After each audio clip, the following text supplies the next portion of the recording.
आते हैं। जो ये कर वाले कॉन्सोनेंट है, इस चैप्टर में हमने 8 कॉन्सोनेंट सीखे और यहाँ पर अब हम यहाँ पर 2 वॉवल सीखेंगे जो कि है ओ और यू। जो ओ है और यू है, ये बोलने में तो ओ और यू आते हैं, लेकिन जब भी किसी वर्ड के साथ कनेक्ट होते हैं या किसी वर्ड के बीच में आते हैं, स्टार्टिंग में आते हैं, तो हमें ये किस टाइप की साउंड देते हैं, स्टेनो में हम उनको किस तरीके से लिखेंगे और हमें इंग्लिश में कैसी साउंड मिलती है, आज हम ये सभी डिस्कस करेंगे। तो सबसे पहले तो जो ये फर्स्ट यहाँ पर ए और बी है, ये वर्ड्स है, आपने इनकी प्रैक्टिस कर ली होगी, क्योंकि यहाँ पर इन वर्ड्स में जो ये वाले हमारे कॉन्सोनेंट 8 कॉन्सोनेंट थे सेकंड चैप्टर के, इनके साथ जो हमने लास्ट टाइम वोवल सीखे थे उनके साथ इन वर्ड्स को बनाया गया है। आज हम सीखेंगे वोवल, 2 वोवल सीखेंगे यहाँ पर जो कि है ओ और यू। अब देखिए, जो ये वोवल है ओ और यू, ओ और जो ये यू वोवल है, दोनों के दोनों सेकंड प्लेस वोवल हैं, सेकंड प्लेस वोवल हैं। और जो हमने ए और ई ये जो वोवल सीखे थे, ये भी सेकंड प्लेस वोवल थे। सेकंड प्लेस आपको क्लियर हो गया होगा कि सेकंड प्लेस क्या होता है। सेकंड प्लेस वोवल जब भी हम पढ़ेंगे, जब भी सेकंड प्लेस वोवल का हम डिस्कशन करेंगे, तभी हमें वो स्ट्रोक को या उस वर्ड को हमें ऑन द लाइन बनाना है। यानी कि जो ये कॉन्सोनेंट है, इनको हमें ऑन द लाइन बनाना है। जैसे कि हमने लिखा कि पेड, तो ये ए है हमारा, सेकंड प्लेस वोवल है, तो इसको हमने, यानी कि जो स्टार्टिंग वाला स्ट्रोक होता है ऑन द लाइन का मतलब है कि जो फर्स्ट जो हमारा स्ट्रोक आता है वही हमारा सेकंड प्लेस यानी कि लाइन के ऊपर बनना चाहिए। उसके बाद अगर चाहे कितने भी स्ट्रोक्स आए, वो चाहे किसी भी प्लेस पर जाए, वो मैटर नहीं रखता, स्टार्टिंग का जो स्ट्रोक बनता है वो मैटर रखता है।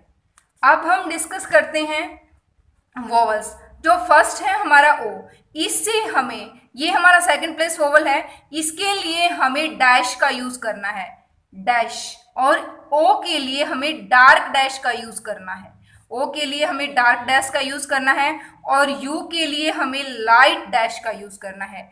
यानी कि जो हमने ए और ई पढ़ा था, इनके लिए हमने डार्क डॉट और लाइट डॉट का यूज किया था, लेकिन अगर हमें ओ और यू वोवल को लिखना है तो उसके लिए हमें डार्क डैश और लाइट डैश का यूज करना है।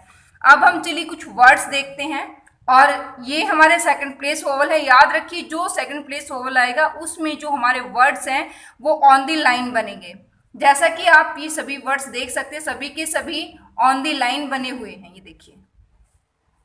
अब हम देखते हैं कुछ वर्ड्स के साथ हम इन सभी चीजों को क्लियर करते हैं।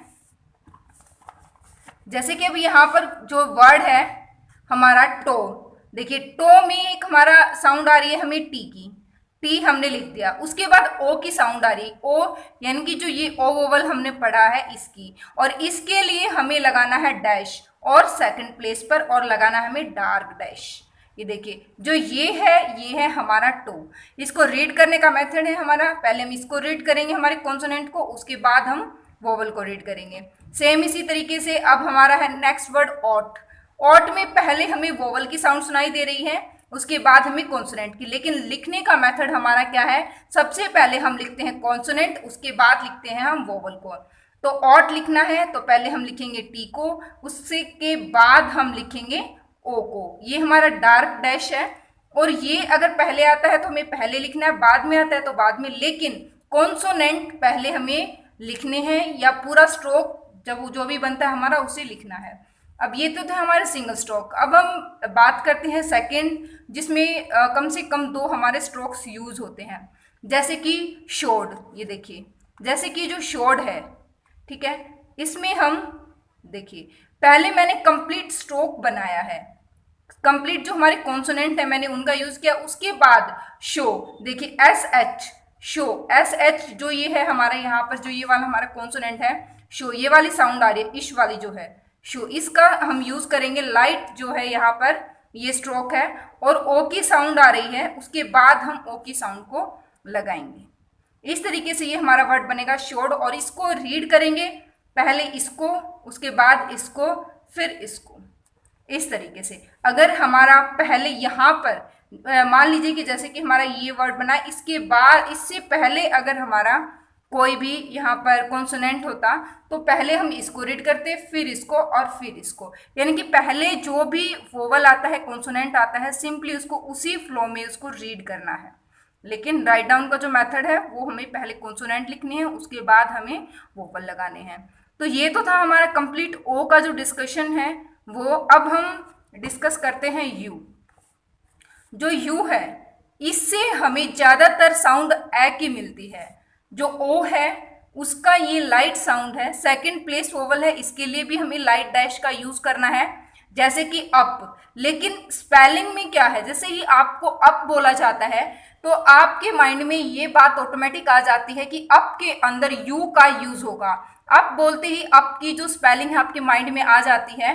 तो अप लिखने के लिए हमें क्या करना है कि पी और डैश, पहले वोवल हम नहीं लगा सकते क्योंकि लिखने का जो मेथड है पहले कॉन्सोनेंट है उसके बाद वोवल। ये बहुत ही मोस्ट इंपॉर्टेंट चीज़ है, इसीलिए मैं आपको बार बार रिपीट करके ये चीज़ बता रही हूँ कि किस तरीके से आपको लिखना है, क्योंकि बहुत से बच्चे इस चीज़ में मिस्टेक करते हैं, पहले वो वोवल को लगाते हैं उसके बाद कॉन्सोनेंट को। ये बिल्कुल टोटली रॉन्ग है। तो अब जैसे कि यू है, इसके लिए हमें लाइट डैश और सेकंड प्लेस वोवल है, तो इसलिए ऑन द लाइन इसमें वर्ड बनेंगे। अब ये तो था हमारा सिंगल स्ट्रोक का एग्जाम्पल। अब हम देखते हैं कोई डबल स्ट्रोक का एग्जाम्पल, जैसे कि टच अगर आपको लिखना है टच, ये देखिए यहाँ पर यू से हमें ए की साउंड मिल रही है, ट च, ठीक है। अब इस टी के बाद हमें अ की साउंड आ रही है, तो इसलिए हमने इसके बाद इसको लगाया और फिर इसको। अब इसको रीड करना है, पहले ये फिर ये और फिर ये, टच, ठीक है। तो ये था हमारा दो वोवल इस चैप्टर में, और अब हमारा ये चैप्टर होता है फिनिश। इसके बाद आपकी इन्हें अच्छे से प्रैक्टिस करनी है, इन वर्ड्स की पहले आपको प्रैक्टिस करनी है। उसके बाद आपको जो ये सेकंड एक्सरसाइज है, सेकेंड एक्सरसाइज जो ये है, इसकी प्रैक्टिस करनी है अच्छे से कम 10 to 12 टाइम इसकी प्रैक्टिस करनी है। उसके बाद आपको जो एक्सरसाइज 3 है आपको इसकी प्रैक्टिस करनी है अच्छे से 10 to 12 टाइम, और इनको रीड करना है और इनको लिख के देखना है अच्छे से। और फ्रेंड्स, वीडियो का एंड करने से पहले मैं आपसे एक डिस्कशन करना चाहूँगी कि अगर आप लोग ये क्लासेस लाइव देखना चाहते हैं या लाइव करना चाहते हैं तो आप इसके लिए मुझे ज़्यादा से ज़्यादा कमेंट करिए और मुझे बताइए कि अगर आप लाइव स्ट्रीमिंग देखना चाहते हैं या कंटिन्यू जिस तरीके से मैं आपको स्टडी करवा रही हूँ इसी तरीके से आपको कंटिन्यू स्टडी करनी है। आपकी जो भी राय है प्लीज़ आप मुझे कमेंट करके बताइए। अगर आप लाइव स्ट्रीमिंग के थ्रू पढ़ना चाहते हैं, आप लाइव अगर आ सकते हैं तो प्लीज़ आप मुझे टाइमिंग भी बता दीजिए कि किस टाइम आप लाइव स्ट्रीमिंग चाहते हैं, और या फिर आपको इसी तरीके से वीडियो चाहिए। तो प्लीज़ आप इस चीज़ का मुझे जल्दी से जल्दी इसका आंसर दीजिए ताकि नेक्स्ट जो प्रोसेस है हम उसको उस तरीके से कंटिन्यू करें। तो अब जो ये सेकंड एक्सरसाइज है मैं इसको थोड़ा सा आपको रीड करके बता देती हूँ कि किस तरीके से आपको, वैसे तो आपको इसको की में से इजीली आपको इसकी ट्रांसलेशन मिल जाएगी जो यहाँ पर इसको इसमें स्टेनो में लिख रखा है, लेकिन वहाँ पर आप इसे इंग्लिश में देख सकते हैं। उस जो हमारी की है, की के अंदर से आप देख के उसको लिखेंगे। अगर कोई वर्ड नहीं आता है तो आप यहाँ से उसको देख कर उसे लिखेंगे। जैसे कि यहाँ पर लिखा हुआ है हैव दे पेड द डेब्ट। अब देखिए इनको रीड मैंने, ये यहाँ पर ज्वाइनिंग है, ज्वाइनिंग है, हैव है ये, उसके बाद दे है। पहला जो वर्ड है, सॉरी जो पहला हमारा स्ट्रोक है वो मैटर रखता है कि कहाँ पर हमने लिख रखा है। ज्वाइनिंग के बाद कोई भी स्ट्रोक कहीं पर जा सकता है, क्योंकि देखिए दे यहाँ पर ज्वाइनिंग में इसके साथ कनेक्ट है, लेकिन अगर एक्चुअल में आप जब दे को देखेंगे तो हम उसको इस तरीके से बनाएंगे, क्योंकि ये सेकंड प्लेस वोवल है तो ऑन द लाइन बनेगा।